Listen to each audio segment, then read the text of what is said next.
یہ قرآن مجید ہدایت کے لیے کافی ہے، شرط یہ ہے کہ قرآن مجید پر پورا یقین بھی ہو اور اس کی سمجھ بھی آئے۔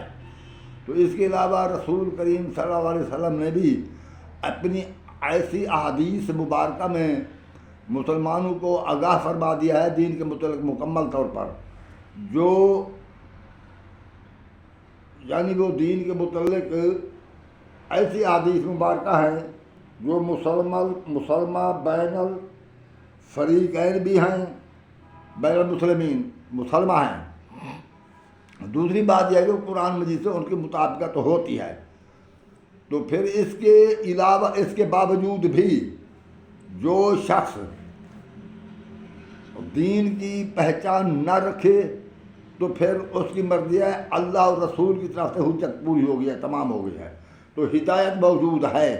مگر بات یہ ہے کہ لوگوں نے فرقے مختلف بنا لیے اور کل حزب بما لدیہم فرحون، ہر گروہ خوش ہے کہ میں صحیح طریقے پر ہوں۔ تو گزارش یہ ہے جو اپنے آپ کو علماء دین کہلاتے ہیں، وہ ان علماء دین میں سے بعض شیعان علی کے کچھ فرقے شمار کرتے ہیں۔ وہ ان فرقوں کے متعلق میں کچھ آگاہی کرنا چاہتا ہوں، اور اس کے علاوہ یہ کہ صراط مستقیم کیا ہے اس کے متعلق بھی بیان کروں گا۔ اعوذ باللہ من الشیطان الرجیم، بسم اللہ الرحمن الرحیم، الحمدللہ رب العالمین، اللہم صلی علی محمد و آل محمد۔ السلام علیکم حضرات ناظرین، گزارش یہ ہے کہ رسول کریم قرآن مجید میں بھی ہے وَلَوْ شَاءَ اللَّهُ لَجَعَلَكُمْ أُمَّةً وَاحِدَةً وَلَكِنْ لِيَبْلُوَكُمْ فِي مَا آتَاكُمْ فَاسْتَبِقُوا الْخَيْرَاتِ۔ اگر اللہ چاہتا، بلا سن لیں آیت کو، وَلَوْ شَاءَ اللَّهُ، اور اگر اللہ چاہتا، وَلَوْ شَاءَ اللَّهُ لَجَعَلَكُمْ أُمَّةً وَاحِدَةً، اللہ چاہتا تو تمہیں ایک ہی امت، ایک ہی گروہ بنا کر رکھتا۔ اللہ چاہتا تو تمہیں ایک ہی گروہ بنا کر رکھتا، وَلَكِنْ لِيَبْلُوَكُمْ، اور لیکن اللہ تمہاری آزمائش کرنا چاہتا تھا، فیما آتاکم، جو تمہیں احکامات اللہ نے دیے ہیں اس کے متعلق اللہ یہ آزمائش کرنا چاہتا تھا، کون ہے جو اپنی خوشی سے میرے احکامات پر عمل کرے۔ اس لیے اللہ نے اپنی قدرت سے لوگوں کو ایک گروہ بنا کر نہیں رکھا، لوگوں کو آزاد چھوڑ دیا۔ تو کچھ نے تو اللہ کے احکامات پر عمل کیا، اور کچھ نے وہ اللہ کے احکامات پر عمل نہ کیا، تو مختلف گروہ بن گئے۔ تو اس طرح یہ آیت ہے قرآن مجید کی، اسی آیت کی تشریح میں یہ حدیث ہے۔ رسول کریم نے فرمایا سَتَفْتَرِقُ أُمَّتِي ثَلَاثَةً سَبْعِينَ فِرْقَةً كُلُّهُمْ فِي النَّارِ إِلَّا وَاحِدَةً۔ یہ ایک ایسی حدیث ہے، اتنی مسلمہ بین المسلمین ہے، ان پڑھ سے ان پڑھ آدمی بھی اس حدیث کی صحت پر یقین رکھتا ہے۔ اسے عربی میں حدیث نہ آتی ہو، مگر وہ ضرور اتنا اس نے سن رکھا ہے کہ رسول کریم نے فرمایا میری امت کے 73 فرقے ہوں گے، سب جہنم میں جائیں گے سوائے ایک کے۔ اب جب ہم ان مولویوں سے پوچھتے ہیں، لوگ دوسرے پوچھتے ہیں کہ ہاں بھائی فرقے بن چکے ہیں اور سارے فرقے تو حق پر نہیں ہیں، تو مولوی کہتے ہیں فرقے کب ہیں؟ فرقے تو صرف دو ہیں، ایک وہ جو شیعہ ہیں اور دوسرے اہل سنت، بس فرقے یہی ہیں۔ اور رسول کریم نے فرمایا ہمارا فرقہ کون سا جنتی ہے؟ وما انا علیہ اصحابی، جس فرقہ پر میں ہوں اور میرے اصحاب۔ وما انا علیہ اصحابی، پوچھنے والے کون تھے؟ اتنا لوگوں کا دماغ خراب کر دیا ہے۔ پوچھنے والے اگر ہوں گے اس وقت تو وہ بھی اصحاب تھے۔ تو رسول کریم یوں فرماتے وما انا علیہ وانتم، جس پر میں ہوں اور تم، صیغہ حاضر کا ہوتا، وما انا علیہ اصحابی کا جملہ نہ ہوتا، یہ حدیث عقلاً بھی موضوع ہے۔ دوسری بات یہ ہے کہ کہتے ہیں کہ فرقے دو ہیں، یہ رسول کریم نے جو فرمایا میرا امت کا 73 فرقہ بنے گا، بس یہی دو فرقے بنے ہیں۔ نعوذ باللہ من ذالک، رسول کریم کو علم نہ تھا یہ دو فرقے ہوں گے۔ یہ زیادہ کیسے؟ یہ اپنی غلطی کو چھپانے کا ہے، شرمساری کو چھپانے کا ایک طریقہ ہے۔ فرقے تو بن چکے ہیں، اس بات کو تسلیم کرو، فرقے کو ختم کرو، فرقہ بازی کو چھوڑو۔ اب مسئلہ یہ ہے، فرقہ بازی چھوڑنے کا مطلب یہ ہے کہ پہلی بات تو یہ ہے کہ آپ جس فرقے پر ہیں اس فرقے میں رہ کر لوگوں کو تبلیغ کرتے رہیں، ان سے تبادلہ خیال کرتے رہیں۔ یہ میری طرف سے یہ نصیحت ہے، میری طرف سے نہیں بلکہ اللہ کی طرف سے یہ نصیحت ہے۔ تو قرآن مجید کی سورۃ النحل کی آیت نمبر 125 میں اللہ نے فرمایا ہے کہ ادعو الی سبیل ربک بالحکمت والموعظۃ الحسنۃ وجادلھم باللتی ہی احسن، اپنے رب کے رستے کی طرف بلاؤ بالحکمت، دانائی کے ساتھ، والموعظۃ الحسنۃ، اور احسن نصیحت کے ذریعے، یعنی با اخلاق نصیحت کے ذریعے، وجادلھم باللتی ہی احسن، اگر وہ تو اسے بحث کریں تو اخلاق کے ساتھ بحث کرو۔ تو ہمیں ہے حکم یہ کہ نہایت محبت کے ساتھ، حکمت کے ساتھ، اخلاق کے ساتھ لوگوں کو سمجھائیں کہ دیکھیں یہ سات فرقے صحیح نہیں ہیں، ان میں سے ایک فرقہ ہے جو صحیح ہے بمطابق فرمان رسول۔ قرآن مجید میں بھی فرما دیا کہ تمہارے فرقے تو بنے گے، مگر میں چاہتا تو تمہیں ایک فرقہ بنا کر رکھ سکتا تھا، اللہ چاہتا تو، مگر اللہ یہ چاہتا ہے کہ وہ تمہاری آزمائش کرے اپنے احکامات کے ذریعے۔ تو فرقے تو بن گئے، تو رسول گنج میں صرف فرقوں کی تعداد بتا دی، فرقے بھی بن گئے۔ جب اللہ نے فرما دیا، رسول نے فرما دیا، ان کو علم تھا، وہ لا علمی کی بات نہیں ہے۔ اب جو مولوی حضرات کہے کہ فرقے نہیں بنے، یہ تو اپنی حزیمت کو چھپانے والی بات ہے۔ یہ غلطیاں سب مولوی کو ہے جو فرقے بنے ہیں۔ باقی یہ مولوی کہتا ہے جی بریلوی فرقہ نہیں ہے، دیوبندی فرقہ نہیں ہے، اہل حدیث فرقہ ہے، کیا ہے؟ میرے عزیز، جب کوئی کسی اور مذہبی فرقہ کیا ہوتا ہے وہ میں ابھی بات کرتا ہوں، مگر یہ کہتے ہیں شیعہ کے فرقے بنے۔ کون سا فرقہ؟ ایک تو وہ جو شیعہ ہیں، دوسرے وہ بھی شیعہ ہیں جو کیسانیہ کہلاتے ہیں، تیسرے وہ شیعہ ہیں جو غرابیہ کہلاتے ہیں،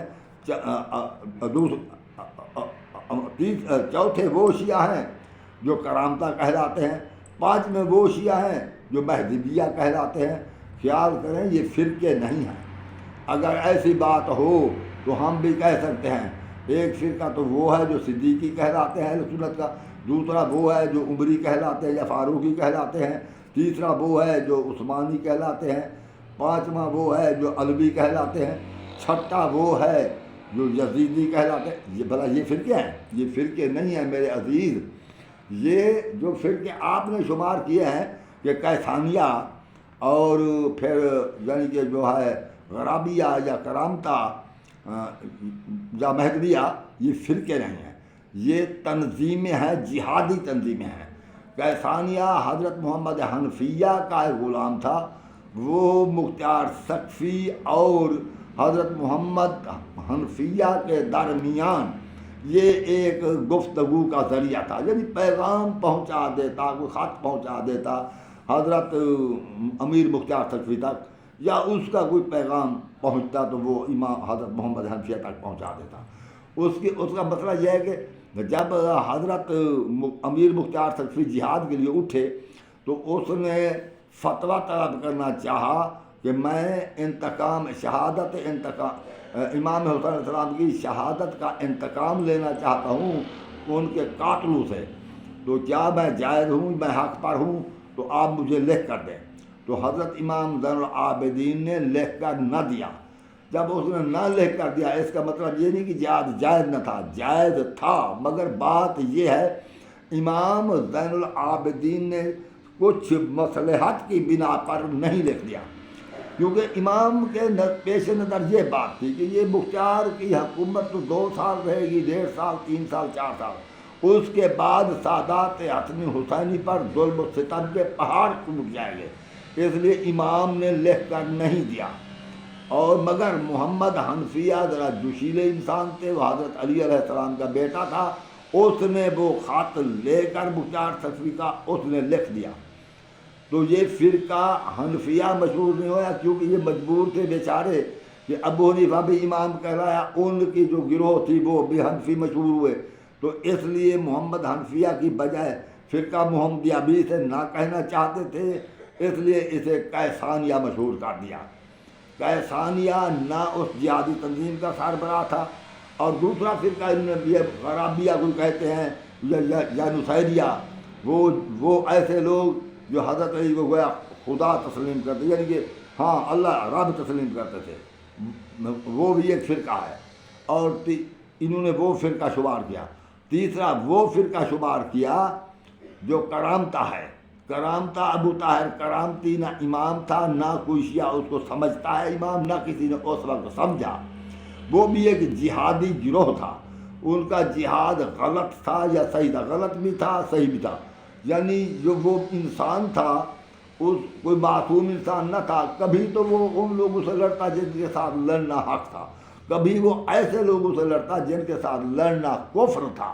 تو وہ لڑا کیونکہ وہ عقل سے عاری انسان تھا۔ وہ کون سا امام تھا، کون سا معصوم تھا؟ وہ بھی ایسے تھا جیسے، یعنی پہلے بھی ایسے لوگ گزرے ہیں، مگر اس کا جو ایک گروہ تھا اس کے ساتھ جو اس کی یوں سمجھو مجاہدین تھے اس کے، تو وہ ان کو کرامتا کہو مگر یہ مذہبی گروہ نہیں ہے۔ اور تیسرا گروہ یا چوتھا پانچواں گروہ یہ کہتے ہیں مہدویہ۔ وہ عبداللہ مہدی جس کی حکومت، محمد عبداللہ مہدی یا محمد مہدی جس کی حکومت حبشہ میں ہوئی، ایسے تو اب بنو عباس بھی ہے مگر تمہارا فرقہ عباسیہ تو نہیں ہے۔ مگر یہ سب جو تھے وہ محمد مہدی کو امام نہ مانتے تھے۔ ویسے مہدی انہوں نے یہ لقب اختیار کیا کہ یہ بھی ہادی ہے، مگر وہ مہدی آخر الزمان اسے نہ سمجھتے تھے۔ وہ ابھی آنا ہے، ہر شخص انتظار میں ہے۔ تو اس لیے یہ فرقے نہیں ہیں، یہ جہادی تنظیمیں ہیں۔ البتہ زیدیہ کہو یا کچھ جو ہے ششمامیہ، اسماعیلیہ، یہ فرقے ہیں۔ فرقہ مذہبی وہ ہوتا ہے جس کا کوئی مذہبی سربراہ ہو۔ ابو حنیفہ، یہ حنفیہ اہل سنت جو ہیں ان کا ایک مذہبی سربراہ ہے، اس کو یہ امام سمجھتے ہیں، اس کی فقہ پر عمل کرتے ہیں۔ تو اس لیے یہ جو ہے یہ ایک مذہبی گروہ ہے، یہ فرقہ ہے۔ اسی طرح حنابلہ، اسی طرح امام شافعی کو ماننے والے اس کے پیروکار، اور اس طرح مالکی جو ہیں یہ گروہ ہیں۔ اور اہل حدیث جو غیر مقلد ہیں ان کا علیحدہ گروہ ہے، وہ بھی ایک گروہ ہیں۔ تو اس طرح دیوبندی اور بریلوی ان کے بھی گروہ ہیں، کیونکہ انہوں نے جو فرقے بنائے ہیں ان کا علیحدہ علیحدہ مولوی ان کی شریعت کے سربراہ بنے ہوئے ہیں۔ تو آپس میں یہ جو شیعہ کے یہ کیسانیہ یا کرامتا، ان کے مذہبی سربراہ پیشوا نہ تھے، وہ جہادی لوگ تھے۔ ابو طاہر کرامتی کے جہاد کو بھی میں بھی صحیح نہیں سمجھتا، کوئی شیعہ صحیح نہ سمجھے گا، کیونکہ ویسے اس کا ایک جذباتی پن کا مظاہرہ تھا جو انہوں نے ایسے انداز سے جہاد کیا کہ جس انداز سے نہ شریعت میں جائز ہے نہ قرآن میں جائز ہے۔ تو ان کی اپنی مرضی ہے۔ دیگر لوگ بھی ایسا جہاد کرتے رہے جیسے کہ ابو طاہر کرامتی کرتا رہا۔ یہ جہاد یہ نہیں ہے کہ فوجیں اکٹھی کر کے بے گناہ لوگوں کو قتل کرنا شروع کر دیں۔ جہاد تو جیسا اللہ نے فرمایا قاتلوا فی سبیل اللہ الذین یقاتلونکم، تم قتل ان کو کرو۔ یہ میں آیت 190 پڑھ رہا ہوں سورۃ بقرہ کی 190 آیت۔ قاتلوا فی سبیل اللہ الذین یقاتلونکم ولا تعتدوا ان اللہ لا یحب المعتدین۔ قتل ان لوگوں کو کرو، جنگ ان لوگوں سے کرو جو تم سے جنگ کریں۔ بلا تعتدوا، زیادتی مت کرنا، چاہے وہ ہندو ہوں، عیسائی ہوں، یہودی ہوں، کوئی ہو، کافر ہوں، ان سے ایسے نہیں لڑنا کہ لڑ جائیں ان کو قتل کرنا شروع کر دیں۔ اللہ فرماتا ہے ان کو قتل کرو جو تم کو قتل کرے۔ تو اس حکم کے تحت صرف دفاعی جنگ جائز ہے۔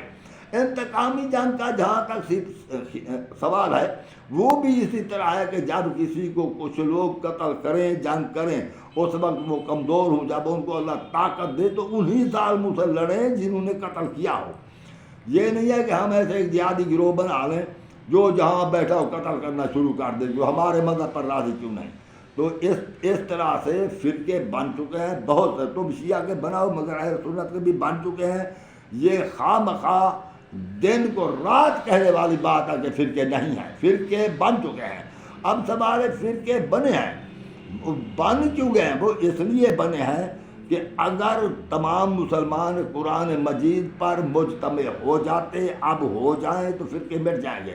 اب فرقے مٹ نہیں سکتے کیونکہ ان کا مسلمانوں کا دل بھی نہیں چاہتا کہ قرآن پر مجتمع ہو جائے۔ انہیں بخاری چھوڑنا، مسلم چھوڑنا ان کا جی ہی نہیں چاہتا۔ تو اس لیے فرقہ واریت سے ہم جان نہیں چھڑا سکتے۔ تو یہ تو ہمارے لیے بہتر ہے کہ ہم قرآن مجید کے اس اصول پر تو عمل کریں، جیسے کہ قرآن مجید نے فرمایا ادعو الی سبیل ربک بالحکمت والموعظۃ الحسنۃ، کہ اخلاق کے ساتھ ایک دوسرے سے تبادلہ خیال کرو، اخلاق کے ساتھ ایک دوسرے کو سمجھاؤ، ایک دوسرے کو قتل کرنا ناجائز ہے، یا لڑنا یا جھگڑنا یا بد اخلاقی یہ ناجائز ہے۔ اگر اللہ کی خاطر آپ کسی کو مذہب کی تبلیغ کرنا چاہتے ہیں تو اس طریقے سے کریں جو طریقہ اللہ نے بتایا ہے۔ اگر تم وہ طریقہ چھوڑ کر اپنا طریقہ کوئی اپنا وہ اختیار کرو گے تو پھر وہ اللہ کی خاطر نہیں، تم اپنی یہ اپنا ہی کوئی اپنی خواہشات پوری کر رہے ہو، کہ جو کہ ایسا جائز نہیں ہے۔ تو یہ فرقے بازی نہ کریں۔ اور فرقے بازی ہوئی کیوں ہے؟ تو وہ اس لیے ہوئی ہے کہ قرآن مجید نے فرمایا ہے وما یضل الا الفاسقین الذین ینقضون عہد اللہ ہے، وما یضل الا الفاسقین الذین وما یضل به الا الفاسقین الذین ینقضون عہد اللہ ہے، ینقضون عہد اللہ ہے من بعد میثاقہ۔ اور یہ قرآن مجید، یہی قرآن مجید کی طرف اشارہ ہے، اوپر سے آیات ہیں، اگر پڑھیں تو پھر آپ کو معلوم ہو جائے گا۔ اور اللہ تعالیٰ فرما رہے ہیں وَمِنَ النَّاسِ مَن يَقُولُ آمَنَّا بِاللَّهِ وَبِالْيَوْمِ الْآخِرِ وَمَا هُم بِمُؤْمِنِينَ۔ ایسے یہ منہ سے میری آیت نکل گئی، میں پڑھنا کا ارادہ نہ تھا، تو یہ آیت نمبر سورۃ باقرہ کی آیت نمبر 8 ہے۔ تو اللہ فرما رہا ہے وَمِنَ النَّاسِ مَن يَقُولُ آمَنَّا بِاللَّهِ وَبِالْيَوْمِ الْآخِرِ وَمَا هُم بِمُؤْمِنِينَ۔ لوگوں میں سے کچھ ایسے بھی ہیں جو کہتے ہیں ہم اللہ پر ایمان لے آئے، آخرت پر بھی ایمان لائے، مگر وہ مومن نہیں ہیں۔ تو یہ کیسے لوگ تھے؟ یہ بھی صحابہ میں شمار ہوتے تھے۔ چلو میں یہ آیت پڑھنا نہ چاہتا تھا، وہ اب منہ سے نکل گئی تو میں نے اس کا مطلب بھی بتا دیا۔ تو صاحب کے ساتھ آپ کہتے ہیں کہ رسول کریم کے تمام صحابہ وفادار و جانثار تھے، مگر یہ جو بات ہو رہی ہے کہ کہہ تو رہے ہیں اللہ پر ایمان لے آئے آخرت پر، مگر مومن تو نہیں ہے۔ تو صاحب کے صاحب کو مومن تم کیسے کہتے ہو جب قرآن ان صاحب کو مومن نہیں کہتا؟ اور بات یہ ہے کہ اللہ رب العزت فرما رہے ہیں کہ فَأَمَّا الَّذِينَ آمَنُوا فَيَعْلَمُونَ أَنَّهُ الْحَقُّ مِن رَبِّهِمْ۔ اور جو یہ ایماندار لوگ ہیں، جو اللہ تعالیٰ مثالیں، یہ پیچھے سے یہ بھی آیت آ رہی ہے، اللہ تعالیٰ مثالیں بیان کرتا ہے، تو ایماندار کہتے ہیں ہمارے رب کی طرف سے یہ حق ہے۔ وَأَمَّا الَّذِينَ كَفَرُوا، اور جو کافر لوگ ہیں، فَيَقُولُونَ مَاذَا أَرَادَ اللَّهُ بِهَذَا مَثَلًا، تو وہ کافر لوگ کہتے ہیں کہ اللہ کا مقصد کیا ہے ایسی مثالیں دینے کا؟ یضل بہ کثیرا ویہدی بہ کثیرا۔ اس طرح تو اللہ تعالیٰ بہت لوگوں کو گمراہ بھی کرتا ہے اور بہت لوگوں کو ہدایت بھی کر دیتا ہے۔ یعنی اللہ جو مثالیں بیان کرتا ہے تو اس طرح قرآن مجید کے ذریعے اللہ بہت سے لوگوں کو گمراہ کر دیتا ہے۔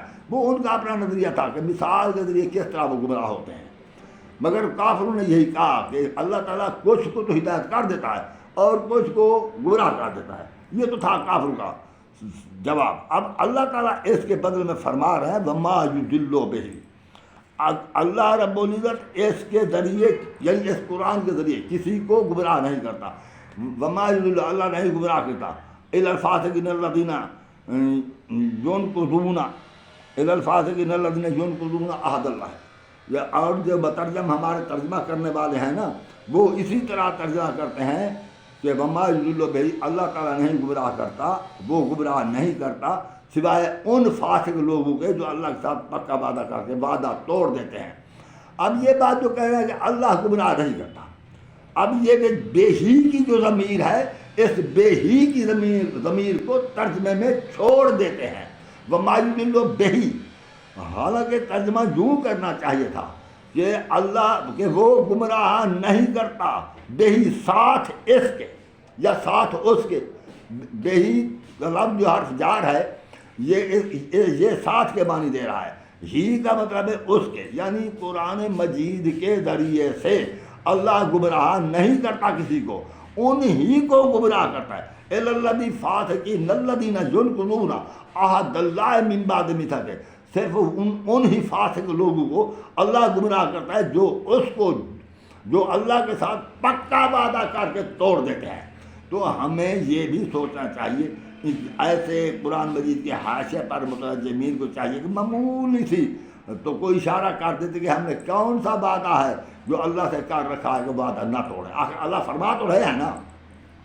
ناظرین آپ سوچیں یار، آپ سوچیں، صرف مولوی کو خدا یا رسول کا درجہ نہ دے. میں جانتا ہوں ہمارے کچھ وہ لوگ جو تجارت، دکانداری، مزدوری، کھیتی باڑی، سائنس، انجینئرنگ، ڈاکٹری اس سے تعلق رکھتے ہیں، وہ مولوی صاحب کو کوئی مقدس انسان سمجھتے ہیں. مولوی صاحب کچھ نہیں ہے. کچھ لوگ انگلش زبان جانتے ہیں، وہ ہم پر حکومت کر رہے ہیں کیونکہ ہم انگلش نہیں جانتے. وہ جانتے ہیں تو ہم پر حکومت کر رہے ہیں. اس لیے حکومت کر رہے ہیں کہ ہم انگلش نہیں جانتے. ہمارا اور کوئی قصور نہیں ہے. ان کو ٹی وی یا ریڈیو پر بلایا جائے کسی بات پر تبصرہ کرنے کے لیے تو وہ آدھی انگلش بولتے ہیں، آدھی اردو بولتے ہیں. تو یہی وجہ ہے وہ ہم پر حکومت کر رہے ہیں. اور اسی طرح مولوی صاحبان صرف عربی جانتے ہیں. عربی پڑھنے سے یا انگلش پڑھنے سے آدمی دانا نہیں ہو جاتا. وہ اور بات ہے کہ جسے چاہے اللہ تعالیٰ حکمت عطا کرے. وَيُؤْتِ الْحِكْمَةَ مَن يَشَاءُ وَمَن يُؤْتَ الْحِكْمَةَ فَقَدْ أُوتِیَ خَيْرًا كَثِیرًا. حکمت اللہ ہے جسے چاہے عطا کرے. جسے حکمت عطا کی گئی ہے تو وہ بھلائی کثیر عطا کی گئی ہے. بہرحال یہ ایک بات ہے، یہ مولوی صاحب کو رسول کا درجہ نہ دیں. وہ اتنا مقدس نہیں ہے جتنا تم نے سمجھا. یعنی وہ مقدس کا مطلب یہ تو میں نہیں کہہ رہا کہ مولوی صاحب لڑ جائیں. میرا مطلب یہ ہے کہ مولوی صاحب کی بات کو سوچ کر خود بھی کچھ سوچیں خدا کے لیے. مگر وہ کہتے ہیں ہمارا عالم جو کہہ رہا ہے. بھئی عالم تو کہہ رہا ہے، مگر تم خود اگر سوچو گے تو جو عقل تمہیں اللہ نے عطا کی ہے وہ تمہاری عقل تمہیں ہدایت کرے گی. کیونکہ قرآن مجید کی سورت اعراف کی آیت نمبر 179 میں اللہ نے فرما دیا ہے وَلَقَدْ ذَرَأْنَا لِجَهَنَّمَ كَثِيرًا مِنَ بسم اللہ الرحمن الرحیم وَلَقَدْ ذَرَأْنَا لِجَهَنَّمَ كَثِيرًا مِنَ الْجِنِّ وَالْإِنسِ لَهُمْ قُلُوبٌ لَا يَفْقَهُونَ بِهَا. ہم نے زیادہ تر جن اور انسان جہنم کے لیے پیدا کیا، ان کو عقلیں دی تھی، وہ سوچتے نہ تھے. تو بھئی سوچنا چاہیے. اگر نہ سوچا گیا جہنم میں جاؤ گے. خود بھی سوچو، مولوی صاحب سے پوچھو، خود بھی سوچو. دوسری بات یہ پارٹی عوام کو نہیں بنانا چاہیے. عوام یا تو کسی کو عالم نہ سمجھیں. جب کسی کو عالم نہ سمجھے گے وہ یہ سمجھے گے کہ عربی تو جانتے ہیں، قرآن مجید حدیث کو کے مطلب کو ترجمے کو یہ سمجھ سکتے ہیں. اس لیے سنی سے پوچھو، شیعہ سے پوچھو، بریلی سے پوچھو، دیوبندی سے پوچھو، اہل حدیث سے پوچھو، ہر ایک سے پوچھو. پارٹی نہ بناؤ. میں عوام کو کہہ رہا ہوں یہ نہ ہمارا مولوی ہے. بریلوی کہتا ہے ہم اپنے مولوی سے، یہ عادت چھوڑ دو. شیعہ کہتا ہے ہم اپنے مولوی سے پوچھیں گے. بھائی یہ نہیں ہے، ہمارا کوئی پالتو مولوی نہیں ہے. مہربانی کر کے ہر ایک سے پوچھیں، ان سے ثبوت طلب کریں، دلیل طلب کریں. جب ہر شخص اپنی اپنی دلیل دے گا ایک ہی بات پر، اور ان کا جو اختلاف ہوگا اپنے اپنے اختلاف کی وجہ بتائیں گے، تو آپ کو بھی پتہ چل جائے گا کہ حق پر کون ہے. پھر جو حق ہو بغیر پارٹی بندی کی عصبیت کے وہ حق کو قبول کرنا چاہیے، حق کو قبول کر لینا چاہیے. تو سورۃ بقرہ کی یہ آیت نمبر 33 میں آپ کے سامنے پڑھ رہا ہوں کہ وما یضل بہ الا الفاسقین الذین ینقضون عہد اللہ من بعد میثاقہ. اور ایک بات اللہ فرما رہا ہے وَیَقْطَعُونَ، اور جو اسے جدا کرتے ہیں ما امر اللہ بہ ان یُوصَلَ، کہ اس کو بھی اس کے ساتھ، اور جو اس کو جدا کرتے ہیں جس کا اللہ نے حکم دیا کہ اس کے ساتھ ملا کر رکھنا. یار ایک چیز ہے اس کو ملا کر رکھنا ہے کسی دوسری چیز کے ساتھ، اور یہ بھی ہے کہ اللہ نے حکم دیا. اپنے مولوی کے پاس چلے جائیں، ان سے پوچھیں کیا ملا کر رکھیں اور کس چیز سے ملا کر رکھیں. وہ یہی کہے گا ماں باپ، یہ رحمی رشتے. یار یہ بات ایسے لوگوں کو گمراہ کرنے والی بات، وقت گزارنے والی بات ہے. وہ یہ سوچیں گے کہ یہ عربی تو نہیں جانتے، یہ قرآن مجید جانتے نہیں، تو اس لیے ہماری جان چھوٹ جائے گی. حالانکہ اللہ فرما رہے ہیں وَيَقْطَعُونَ مَا أَمَرَ اللَّهُ، اور اس کو جدا کرتے ہیں جس کا اللہ نے حکم دیا ہے. ما امر اللہ بہی ان یوصل، کے ساتھ اس کے ملا کر رکھو. یہ بہی کی ضمیر کدھر ہے؟ بہی کا اشارہ کس طرف ہے؟ اور تو مرد ایک دوسرے جدا نہ کریں. بہی کا اشارہ مرد کی طرف ہے، عورت کی طرف ہے. بہا ہوتا عورت طرف ہوتا. یا ماں باپ سے اولاد جدا نہ کریں. کون کرتا ہے ماں باپ سے اولاد جدا؟ کس کو غرض پڑی ہے؟ تو کیا یہ کس کو غرض پڑی ہے؟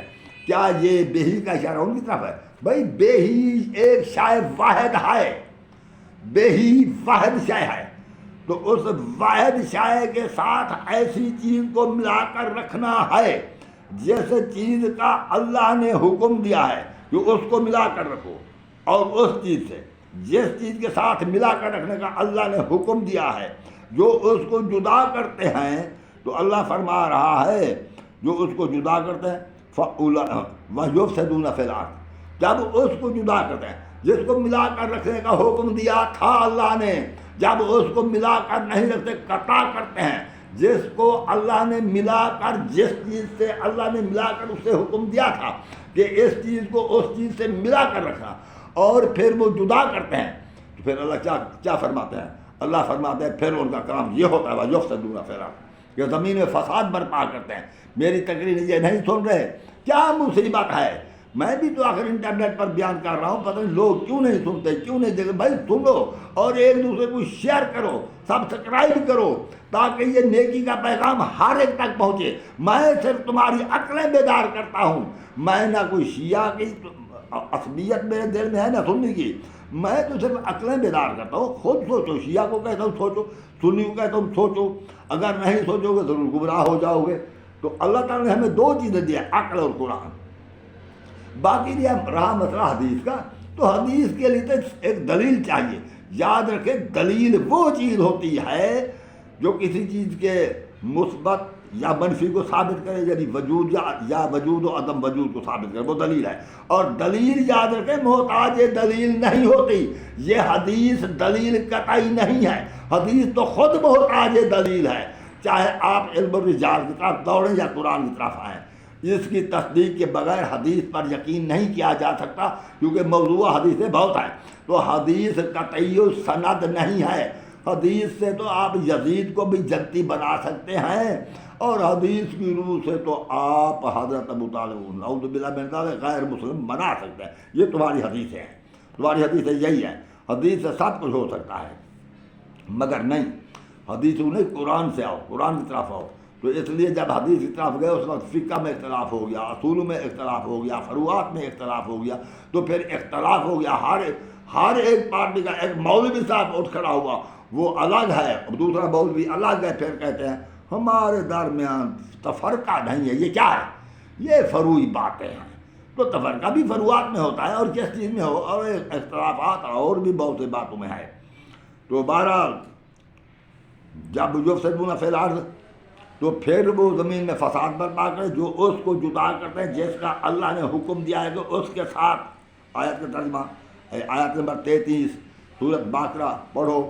جو اللہ نے حکم دیا ہے کہ اس کو اس کے ساتھ ملا کر رکھنا، تو اس کو جدا کرتے ہیں. تو پھر یفسدون فی الارض، زمین میں فساد برپا کرتے ہیں. فاولئک هم الخاسرون، تو ایسے لوگ نقصان اٹھانے والے ہیں. یہ تو سورۃ بقرہ کی آیت نمبر تھی. اور سورۃ الرعد، یہ پارہ آپ 13واں کھول لیں، تو 13ویں سپارے میں سورۃ الرعد کی آیت نمبر 25 ہے. وہ بھی یہی آیت ہے کہ اللہ فرما رہے ہیں والذین ینقضون عہد اللہ من بعد میثاقہ وَيَقْطَعُونَ مَا أَمَرَ اللَّهُ بِهِ أَن يُوصَلَ وَيُفْسِدُونَ فِي الْأَرْضِ. اور جو لوگ اللہ کے ساتھ وعدہ کر کے پکا اور توڑ دیتے ہیں، یہ آپ پر فرض ہے. پوچھنا اپنے علماء سے وعدہ کون سا ہے جو ہم نے کیا ہے؟ وعدہ کا میں کیا کہوں؟ میں اگر سے وعدے کی طرف تفسیر کرنا شروع کر دوں پھر 1 گھنٹہ لگ جائے گا، کیونکہ آج کل کسی شخص نے یہ نہیں بتایا ہمارا وعدہ کیا ہے اللہ سے، نہ کسی شخص نے کسی سے پوچھا ہے کہ ہمارا وعدہ کیا ہے. اگر وعدہ نہ کیا تو پھر تو تمہیں قرآن گمراہ کرے گا. جو وعدہ پورا نہ کیا، جو پہلے پتہ تو کرے وعدہ کیا ہے پھر پورا ہوگا. تو آگے بات یہ ہے کہ وَيَقْطَعُونَ، اور جو اس کو جدا کرتے ہیں، مَا أَمَرَ اللَّهُ بِهِ أَن يُوصَلَ، جو اللہ نے حکم دیا ہے کہ اس کے ساتھ ملا کر رکھنا. یہ بہی کی ضمیر کا متعلق مولوی حضرات سے پوچھے کہ کس چیز سے ملا کر رکھنا ہے، کس چیز کو. اگر یہ نہ کیا تو پھر کبھی تم ہدایت و صراط مستقیم کی راہ پر نہیں آ سکتے۔ پھر اللہ فرما رہے ہیں کہ وَيُفْسِدُونَ فِي الْأَرْضِ، پھر ان کا کام ہے زمین میں فساد برپا کرتے ہیں، قتل و غارت کرتے ہیں، یعنی بہت نقصان کرتے ہیں، تفرقہ کرتے ہیں۔ تو جب ایسا کرتے ہیں تو اللہ رب العزت فرما رہے ہیں اولئک لعنہم اللہ، ان پر اللہ کی لعنت ہے، وَلَهُمْ سُوءُ الدَّارِ، اور ان کے لیے آخرت کا برا گھر ہے۔ تو بھائی جب اس کو ہم نہ ملا کر رکھیں اس چیز سے، جس چیز سے اللہ نے جس چیز سے ملا کر رکھنے کا حکم دیا ہے، تو پھر تو دنیا میں بھی فساد برپا کریں گے اور اللہ کی لعنت کے حقدار روز، اور اس کے علاوہ روز حشر کو اس کے لیے برا گھر یعنی جہنم ہے۔ تو یہ چیز ضروری ہوگی اس کے ساتھ ملا کر رکھنا ہے۔ اب ملا کر رکھنے کا میں تو جہاں تک جو چیز ملا کر رکھا ہے اس کے متعلق میں مختصر طور پر عرض کر رہا ہوں۔ بات یہ ہے کہ اللہ نے یہ تو فرمایا ہے نا سورت نساء کے آیت نمبر 69 میں کہ انعام یافتہ لوگ جو ہیں ان کی رفاقت تمہارے لیے بہتر ہے۔ تو مقصد تو یہ ہے کہ ان کے پیچھے بھی ہم نے اس کی اتباع میں چلنا ہے۔ تو یہ ذرا یہ تو سوچیں کہ جن کی اتباع یہ مسلمان کر رہے ہیں، صحابہ کرام کی اتباع کر رہے ہیں یا ائمہ اربعہ کی اتباع کر رہے ہیں، بھلا یہ اللہ کی طرف سے انعام یافتہ ہیں؟ اگر نہیں ہے تو یہ کیوں کر رہے ہیں؟ ایسا کیوں کر رہے ہو؟ تو پھر گمراہ تو ہو رہے ہو۔ رسول کریم صلی اللہ علیہ وآلہ وسلم نے حضرت رسول کریم حضرت محمد مصطفیٰ سید الانبیاء محمد المصطفیٰ سید الانبیاء و ختم النبیین سرکار ختم مرتبت صلی اللہ علیہ وآلہ وسلم صلی اللہ علیہ وآلہ وسلم، آل پر بھی ضرور پڑھا کرو۔ تو اس نے حجۃ الوداع کے مقام پر تو فرمایا تھا ایھا الناس انی تارک فیکم ثقلین کتاب اللہ و عترتی اہل بیتی تمسکوا بہما لا تضلوا بعدی۔ شاید آپ دیکھیں نا، میں کتابوں کے حوالے نہیں پیش کرتا، میرے پاس پہلے تو کتابیں نہیں ہیں، دوسری بات یہ ہے کہ میرے پاس کوئی کیمرہ ایسا ہے بیٹا، ایسی ایپ بھی ہے جو آپ کو تحریر سیدھی نظر ہے، دیکھیں نا آپ جو الٹی تحریر نظر آتی ہے الٹی، تو اس لیے میرے پاس وہ کتابیں نہیں ہیں، میں دکھا نہیں سکتا۔ تو جو حدیث میں پڑھ رہا ہوں کہ ان طرح کو فیکم ثقلین، آپ نے بارہا دوسرے اہل سنت علماء سے بھی سنا ہوگا اور شیعہ سے بھی، کہ میں تمہارے درمیان دو عزت والی چیزیں چھوڑ جا رہا ہوں۔ کون سی دو عزت والی چیزیں؟ کتاب اللہ، اللہ کی کتاب، و عالم و عطرت اہل بیت، عطرت کا لفظ ہے، اس عطرت کے الفاظ کے آنے سے ازواج شامل نہیں ہو سکتی، کیونکہ ازواج رسول تو ہیں، عطرت نہیں ہے۔ آپ عطرت کے معنی سمجھتے ہیں؟ جس کے ساتھ خون کا رشتہ ہو۔ عطرت اہل بیت ان تمسکوا بہما، ان کے ساتھ تم رہ گئے تو تم گمراہ نہیں ہو گئے، یہ ہے فرمان رسول نے فرما دیا تھا۔ تو مسلمان نے کیا کیا کہ اولاد کے یہ ایک حدیث پر علی، اب یہ وما انا علیہ صحابی، یہ سچ ہو گئی۔ رسول فرما رہے ہیں صحابہ کو میں تمہارے درمیان قرآن اور اپنی اہل بیت اس طرح چھوڑے جا رہا ہوں، اور تم کہتے ہو وما انا علیہ صحابی، وما انا علیہ و اہل بیتی، تم کہتے تو بہتر تھا، وہ صحابی کی آپ نے تو اہل بیت دیا ہے، یہ ہادی تم کر دیے ہیں۔ تو اس لیے ان کو چھوڑ دیا، جب اہل بیت کو چھوڑ دیا اور اصحاب کو تسلیم کر دیا، اہل بیت کو چھوڑ دیا اصحاب کو۔ یہ ہو سکتا ہے میں کسی شخص سے کہوں کہ میرا تو اس سے بہت پیار، تو مجھے بہت پیارا ہے، میری بہت محبت ہے تو اس سے، اسی وجہ سے مجھے تیرے محلے والوں سے محبت ہے، تیرے ہمسایوں سے مجھے محبت ہے تیری وجہ سے، اور تیرے ساتھ اٹھنے بیٹھنے والوں سے مجھے محبت ہے تو تیری وجہ سے، مگر تیری اولاد مجھے پسند نہیں ہے، میں اسے مجھے اس کو تیری اولاد کی کوئی ضرورت نہیں ہے، تجھ سے محبت ہے، تیرے ہمسایوں سے، محلے داروں سے، تیرے دوستوں سے، ملنے جلنے والوں سے محبت ہے، مگر تیری اولاد کی مجھے کوئی پرواہ نہیں۔ آپ کیا سمجھیں گے مجھے محبت ہے؟ یہ محبت کا دعویٰ جھوٹا ہے، ایسے کہنے کو تو کہہ دیا جب رسول کریم دیکھا حسنین کو کندھے پر سوار کرتے ہیں، اور پھر فرماتے الحسن والحسین سید شباب اہل جنہ، حسن حسین جنت کے جوانوں کے سردار ہیں، وابوہما خیر منہما، اور ان کا والد گرامی تو ان سے ہی بہتر ہے۔ تو یہ رسول کریم کا فرمان ہوتا تھا، فرماتے بھی تھے اور کندھے پر اٹھا کر دکھاتے بھی تھے عوام کو، مگر اس کے باوجود پھر حسنین کو چھوڑ دیا گیا۔ رسول کریم نے فرمایا الفاطمہ تو بیضۃ منی، فاطمہ میرا ٹکڑا ہے، لوگوں نے یہ کہا کہ دنیا و جہان کی اور فضیلت حضرت عائشہ کو ہے. رسول کریم نے فرمایا فاطمہ ہے میرا ٹکڑا، جو رسالت کا ٹکڑا ہے وہ پیچھے رہ گئی، جو ابو بکر کا ٹکڑا ہے وہ آگے بڑھ گئی. یہ تمہاری غلطی ہے یا ہماری غلطی ہے؟ اور اس کے ناظرین ذرا آپ سوچیں، یہ مولوی صاحب تجھے کدھر لے جا رہا ہے؟ اور اہل بیت کے متعلق اللہ نے فرمایا انما یرید اللہ لیذھب عنکم الرجس اہل البیت یطہرون تطہیرا، کہ اہل بیت پاک و طاہر ہیں، یہ میرے چنے ہوئے ہیں. تو اللہ اہل بیت کے بارے فرمایا، اہل بیت رسول کے بارے. مولوی صاحب کہتا ہے کہ اصحاب وما انا علیہ واصحابی، اور مولوی صاحب کہتا ہے صلاۃ و سلام علی ابو بکر صدیق افضل البشر بعد الانبیاء بالتحقیق. کیا ان معصوم اہل بیت سے افضل ہے وہ؟ بعد الانبیاء کہہ دیا. اور پھر درود میں جب کہتے ہیں نام لیتے ہیں ویسے بغیر نماز کے کہتے ہیں حضرت امام حسن رضی اللہ تعالیٰ عنہ، حضرت امام حسین رضی اللہ تعالیٰ عنہ، حضرت بی بی فاطمہ الزہرا رضی اللہ تعالیٰ عنہا. اور جب درود نماز میں پڑھتے ہیں اللہم صلی علی محمد وعلی آل محمد کما صلی تعالیٰ، کیا ہے دعائیں؟ یہ آل کون سی ہے؟ نہیں بھائی، یہ رضی اللہ نہیں ہے، یہ آل ہے. علیہ الصلاۃ والسلام درود پڑھیں. تم یہ کہو گے رضی اللہ، تو جملہ تو بہت اچھا ہے. اچھا یہ بہت جملہ ہے، نماز میں یہی پڑھا کرو. نماز میں کیوں نہیں پڑھتے اچھا جملہ؟ اس کا مقصد یہ ہے تمہارا جی تو نہیں چاہتا کہ آل محمد پر درود پڑھیں، مگر پتہ نہیں اب رائج ہو چکا ہے، نماز میں تمہاری مجبوری ہے، تم نماز میں پڑھتے ہو. بھائی آل محمد پر درود ہے، آل ابراہیم پر درود ہے، اصحاب ابراہیم پر نہیں ہے. اسی طرح اصحاب محمد پر بھی درود نہیں ہے. تو جن پر درود ہے افضل وہ ہے، وہ افضل نہیں ہے جو درود پڑھتے ہیں، وہ افضل ہے جن پر درود پڑھا جاتا ہے. تو اس کا مطلب ہے کہ محمد پر درود ہے کیونکہ وہ انعام یافتہ ہے. تو آل پر درود ہے، یہ بھی اللہ کی طرف سے انعام یافتہ ہے، تب تو درود ہے.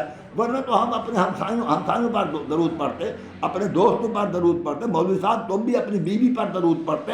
اگر یہ اللہ تعالیٰ محمد و آل محمد پر درود پڑھنے کا حکم نہ دیتا تو اس لیے حکم نے دیا کہ یہ اللہ کے چنے ہوئے بندے ہیں. تو مہربانی کریں، جب چنے ہوئے بندے انعام یافتہ یہ ہیں. تو ان نے کہا ہے رسول کریم نے اس لیے فرمایا تھا کہ انی ترکت فیکم ثقلین کتاب اللہ و عترۃ اہل بیت، میں تمہارے درمیان اللہ کی کتاب اپنی اہل بیت چھوڑ جا رہا ہوں. مگر تم نے، ہمارے مولویوں نے اللہ کی کتاب کو چھوڑ دیا. حدیث ہے، بخاری کی کتاب لے لی، مسلم کی لے لی، ابن ماجہ ابن گابا وغیرہ وہ لے لیا. ان کتابوں سے تمام دین کو ثابت کرنے کی کوشش کی گئی. اللہ کے رسول نے فرمایا میں تمہارے درمیان اہل بیت چھوڑ جا رہا ہوں. انہوں نے صحاب کو پکڑ لیا.